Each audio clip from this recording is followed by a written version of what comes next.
How I failed at micromanaging, learn from my mistakes. Okay, so I was a micromanager. At one point I was the worst micromanager there was. It was terrible. I had no idea how bad I was at management. I'm not like that anymore. I get a lot more out of people now and I get better results, and what I'd like to do is share all this with you in this video. If you're managing people, you may not even realize you're a micromanager, but they do, because you're not getting good results. And if you have employees and you feel like you're not getting the best out of them, it could be your fault. See if you can find yourself in this video. Hey, don't forget to subscribe. Hit that subscribe button down there, turn it from red to gray. Don't forget to ring the bell, turn on all bell notifications so you're notified each and every time I go live or if I upload a video. All right, what is micromanaging? Micromanaging is stressful. Micromanaging is when you want everything to go a certain way and be done a certain way, and when it's not, you freak out. It's a bad attitude to have. I found myself, after I got out of college, I was in the car business. I became a finance manager, and within a matter of months I became the general sales manager of a new car dealership. I was 24 years old. Too young, 24 years old, but I was a really good salesperson. I worked really hard and I got to that position very quickly. Now, I didn't do well in that position, and the reason I didn't do well in that position is because I wanted to control everything, okay, and that was the wrong way to go about it. So let me kind of walk you through that journey so you can see if maybe you're doing some of the same things. Okay, first off, let's define micromanaging. Here it is: closely control and supervise the work of subordinates, and to pay excessive attention to details in managing.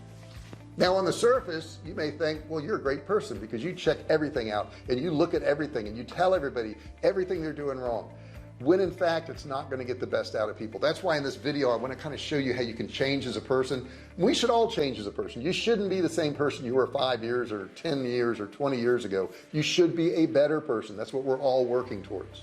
So what I'd like to do is kind of walk you through, I'd say, 9 best practices of this. So let's check them out.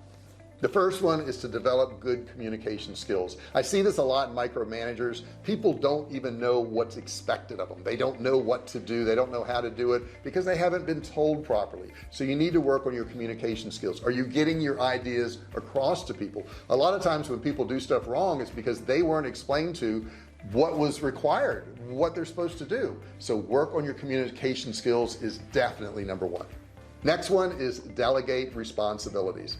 Oh, I had a hard time with this one, really did, because I felt like I could do everything better than everybody else. It's not accurate, by the way, but you have this feeling if you're a micromanager, you think that your way is the only way, and that's just not the case. Over the years I've learned a lot of things from a lot of people that I didn't agree with, and I thought, well, they're doing that wrong. And then when I saw how they're doing it and why they're doing it and the results they got, I was like, wow, you know, that's pretty cool. The other thing delegating does is it takes some responsibility off of you, okay, and you're putting a little bit of responsibility on other people. You're saying, hey, you're going to be in charge of these 6 salespeople, okay, you're going to be in charge of these 10 cashiers, and having that other level, that other person that's responsible, they may be able to get some good results out of these people, but you never know if you don't delegate, and you can never grow if you don't delegate. Next thing I will tell you is allow decision making. That's number 3, allow decision making. I think too often I see people who are managing large groups of people and they don't allow the people below them to make any decisions whatsoever. We are currently looking at what's going on in Ukraine and the war that's over there, and one of the big things they say that the Russians are failing at is nobody in the field can actually make decisions. They have to wait for the higher ups to tell them how to do everything. This is a huge mistake because they don't feel responsible, and then if they can't make any decisions and it's always based on somebody else's decision, they get discouraged, they get demotivated. So make sure you encourage decision making in your employees. If you hired them, you got to trust them and let them make the decisions. And since we're talking about hiring, I'm going to talk about number 4, hire the right people.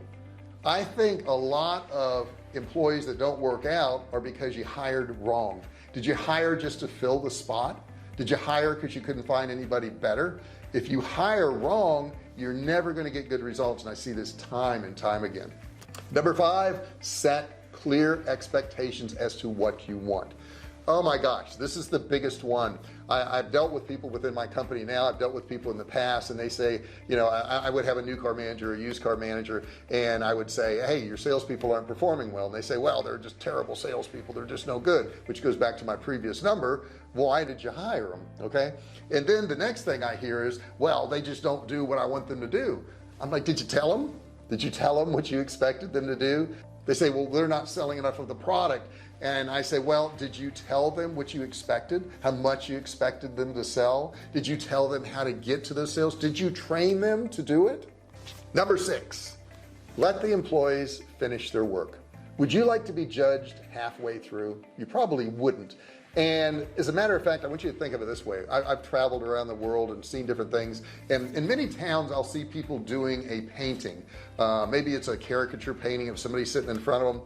Now on the first few brush strokes it doesn't look like much, and halfway through it still looks really weird, but in the end it all seems to come together. And if you think of that painter as your employee, maybe they have a different way of getting to that goal that you want them to get to. Let them at least finish the work and then make a judgment about what happened. When you micromanage and do that, it tells the employees that you don't trust them. Now I have employees that work for me, and do they always perform 100%? No, absolutely not. But you know what? I don't always perform at 100%. But if you micromanage, it tells them that you don't trust them. It tells them that they are not capable in your eyes. I use several different services, and I have employees from around the world, and most of these services allow you to track your employees' time. They have to log in, you know, when they're working, how long they're working. And I think it's terrible. I think it's a terrible thing to do. And the reason I think it's a terrible thing to do, because that sets up a mistrust communication with your employee. And the other thing it does, like a lot of our employees are not, it doesn't matter what time of day they work. They're in different countries, and I get that, but it doesn't matter what time of day they work. So why would I care if they work 9 a.m. to 5 p.m.? Maybe they work better in the middle of the night. Maybe they work good in the afternoon. They need to take a 3-hour break and then go back to work again. I want them to do what's going to work best for them, and I just set the expectations and the goals, and that's what you should do too. Number 7 is build trust. This is a tough one. This is a tough one because you're going to do dumb things as a manager. Everybody does. I used to, if somebody wasn't going to be at work, they had to, you know, come in, they had to have a doctor's note or, you know, some proof of why they weren't there. And at some point I looked at that and I said, this is stupid. This is just dumb. If somebody doesn't want to come to work and they don't feel good that day, they're probably not going to perform well. They're probably going to just show up and phone it in. They're not going to be doing their job properly. I shouldn't want them there. And it also sets up mistrust if I say, what's the reason? Why aren't you going to be here? Why aren't you doing this? So what I did later on in life, and many years ago, is I've adjusted that. And I said, if you don't want to be here, call and let me know you don't want to be here. Send me a message, tell me you don't want to be here, and let me know when you're coming back. And you don't have to give me a reason. Why? Because what's the point? Why do you have to know the reason? Why do you maybe they don't feel good. Maybe somebody did die in the family. Maybe they are sick. Maybe they just needed some time away to recharge their batteries. If you have them come to work anyhow and they've got to give you some excuse, then you're setting up lying. Okay. If you're making them give you an excuse and they've got to lie about it, that sets up mistrust, and you're never going to build trust with your employees. Number 8, set deadlines. Deadlines are so important. I think deadlines are important because it allows the employee to know what is expected of them. If you say, hey, I want you to sell 20 of these widgets, when do they sell them by? Do they sell them by the end of the month? Do they sell them by the end of the week? Do they have to sell 20 a day? What are the deadlines? Have you set deadlines for your people? If they're constantly underperforming, ask yourself this question: am I setting deadlines, or am I letting them know up front? Also, when you set a deadline, you allow that employee to know what is expected of them. Now, you may set a deadline when they got to sell 20 widgets by the end of the month. Great.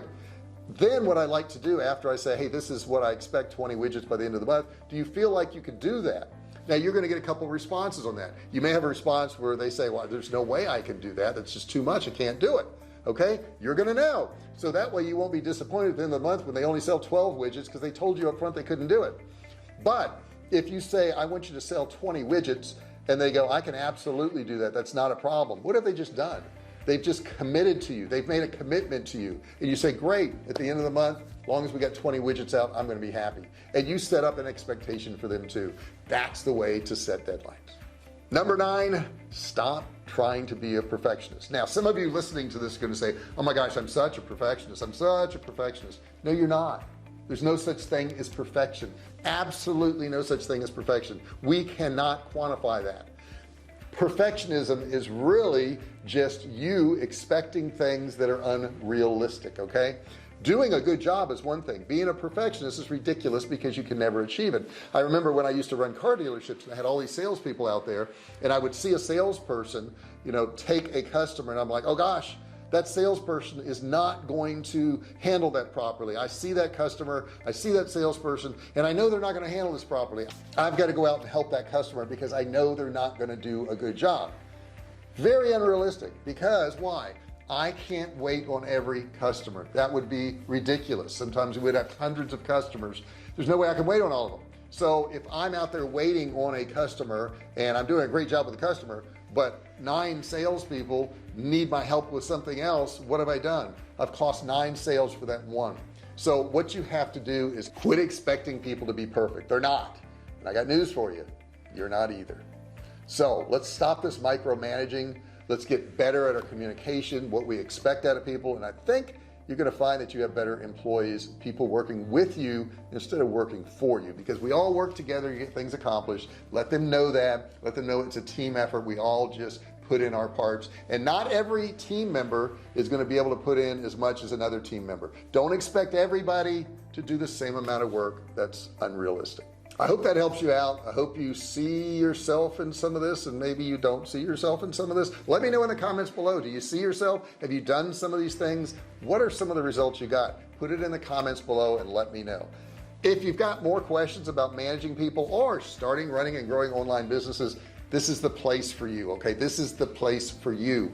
Put your comments below, send me messages. I'll even make videos about subjects that you want, as long as it fits into starting, running, and growing online businesses. That's what we do on this channel. Not selling you anything, just trying to help you out. I've been doing this for over a decade. I think like 12 years, 13 years at this point, almost 13 years in November, doing this online, making my living online. And I want to share those techniques with you so you can get good results too. Thank you so much for watching this video. Put your comments below. Don't forget to share and like this video. Don't forget to subscribe. Hit that subscribe button, turn it from red to gray, and ring the bell. Turn on all bell notifications so you're notified each and every time I go live, or if I upload a video, and a thumbs up wouldn't hurt. Thanks so much for watching, guys, and I'll see you in the next video. Hey, thanks for watching my video. Don't forget to subscribe to my channel and click that little bell right there so you can be notified every time I do a new video. Also, click on one of those videos there. Keep watching on my channel.